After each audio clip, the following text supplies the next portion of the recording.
Hi, and this is Rotten Dog here, and we'll be reacting to TierZoo. So I've in the Arctic meta. Let's go. Ready? Go!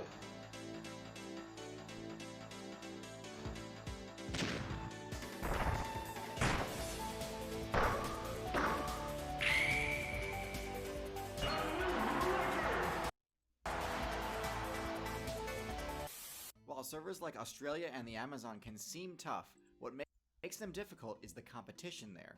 Nothing about the server itself directly impedes your survival. However, there are some areas of the game which punish players who aren't equipped to deal with the passive status effects dealt by the overworld. Probably the best examples of this are the polar servers, of which there are two.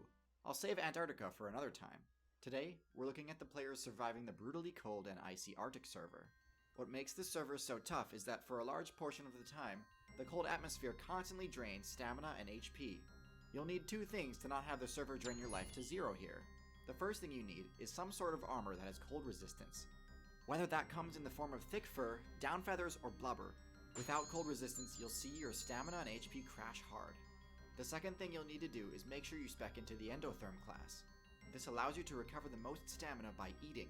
The cost of doing this is that you can't get any energy from sunlight and have to continuously find loot in order to survive. However, the Polar Night World event actually removes sunlight from the overworld for months at a time, so pulling off an ectotherm build here would actually be next to impossible anyway. This is why reptile and amphibian players are currently region locked to the lower latitude levels. So today I want to talk about the things that the best Arctic builds are doing to stand out in such a difficult meta. Before we get into it, I want to be clear on what I'm considering the Arctic, so I don't get 1,000 comments asking why I forgot something. The gray wolf, reindeer, golden eagle, wolverine, orca, and moose all may venture into the Arctic, but since they're not exclusive to the Arctic, I'm omitting them for this one. Now, I'm betting a lot of you think you've got me figured out. You're probably guessing that my top picks for the server are going to be the white wolves because of their pack hunting strategy, and the polar bears because of their insane base stats. And I definitely don't blame you. I've showed a pretty constant bias towards high-powered or tactical carnivore builds in previous videos, but in this case I don't think it's that simple. Let's talk about the polar bear first. So bears in general have it pretty good. They're nearly unparalleled in combat, and are also extremely versatile thanks to their omnivorous playstyle. They've also got an awesome, unique ability that lets them skip the tougher stages of the game, waiting until the difficulty drops back down to normal to continue their playthrough. The same cannot be said about polar bears though. While they definitely have the same extreme combat power other bears do, they're not omnivores. They're fully committed to PKing and don't get much XP from scavenging like grizzlies, Kodiak bears, and black bears do.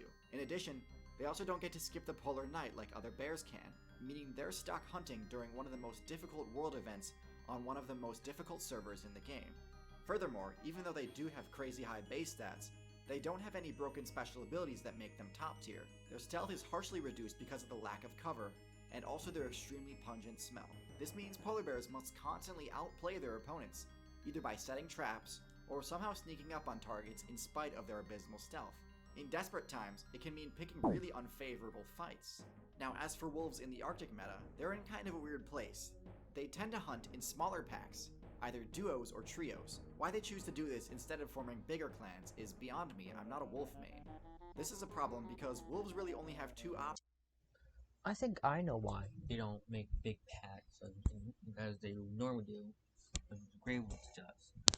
Because if you think about it, there won't be as much food in the Arctic. So that means they'll be constantly hunting for food. So, smaller packs. I mean, that's what I'm guessing. That's what I'm guessing it is. Options when it comes to prey, rabbits and musk oxen. Rabbits are pretty much free wins for wolves, but aren't worth near enough XP to sustain a team. On the other hand, 3 wolves aren't near strong enough to bring down a good muskox player, and so wolves are in the unfortunate but not uncommon position of being forced to either grief builds from lower weight classes, or hope to catch a muskox that's either really new to the game or already low on HP. Again, a lot of hunters do this, but hunting the weak is not a top tier trait. Wolves are much better off in areas with mid-weight herbivores, but really there's not much reason to play DPS when you could just choose the support version of this build anyway. Don't get me wrong, wolves are still pretty great and can score wins against bigger targets when things go according to plan. They aren't in near as tough a spot as, for example, the Arctic fox, which has hardly any favorable matchups in the region, and has to mostly rely on stealth in order to avoid being obliterated by bears and wolves. On top of this, Arctic foxes are extremely vulnerable to the Arctic rabies virus, and as a result, its player base is declining significantly. I don't want to get too off topic though, I'll cover virus players in a different video. Okay, so if the top predators in this region aren't the top tiers of the meta, who is? Is it the muskox I was just talking about? Well, I certainly think the muskox is an excellent build. It's managed to max out its first skill tree to grant a huge defense bonus. Biting or slashing through its hair is near impossible. Their horns and charge attack are also not something any player wants to get hit by. Having a favorable matchup against wolves and polar bears means their worst issue is lack of food. The spawn rate for plants is just abysmal in the Arctic.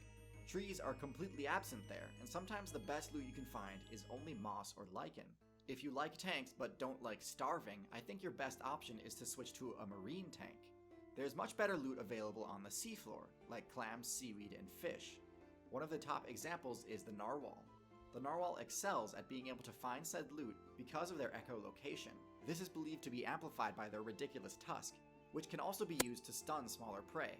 Unfortunately, this cumbersome, unwieldy weapon isn't too useful on defense, and since narwhals are locked into the ocean server, they don't have any counterplay options against overpowered orcas that occasionally visit the Arctic server. That's why the best Arctic build is the walrus. Like the narwhal, it also survives off of loot on the seafloor, but it's got two tusks that are much more effective for defense. While they're admittedly not much better in the orca matchup, they're able to escape onto land, where they can easily hold their own. Even polar bear players would only pick fights with a walrus if they have literally no other option, and when they do it, it usually doesn't end up going well for them. Their insane size and thick blubber makes most attacks from predators laughably weak. Meanwhile, their counterattacks do enough damage to make any aggressor reconsider choosing the class that they did. Okay, so we can't talk about the Arctic without talking about the elephant in the room. One of the game mechanics, called the greenhouse effect, is slowly reducing the player cap in the polar servers. This, combined with ganking by humans, has uprooted the former Arctic meta, and in general just made it an unstable and unbalanced region. What I'm trying to say is that, like a few other things, the best advice for someone trying to get into the Arctic meta would be to start a few years ago. So that about wraps it up for this video. Thank you so much for watching. That was very interesting. That really was. Yeah. That's about it. So please like and subscribe. Yeah. See you next time. Bye.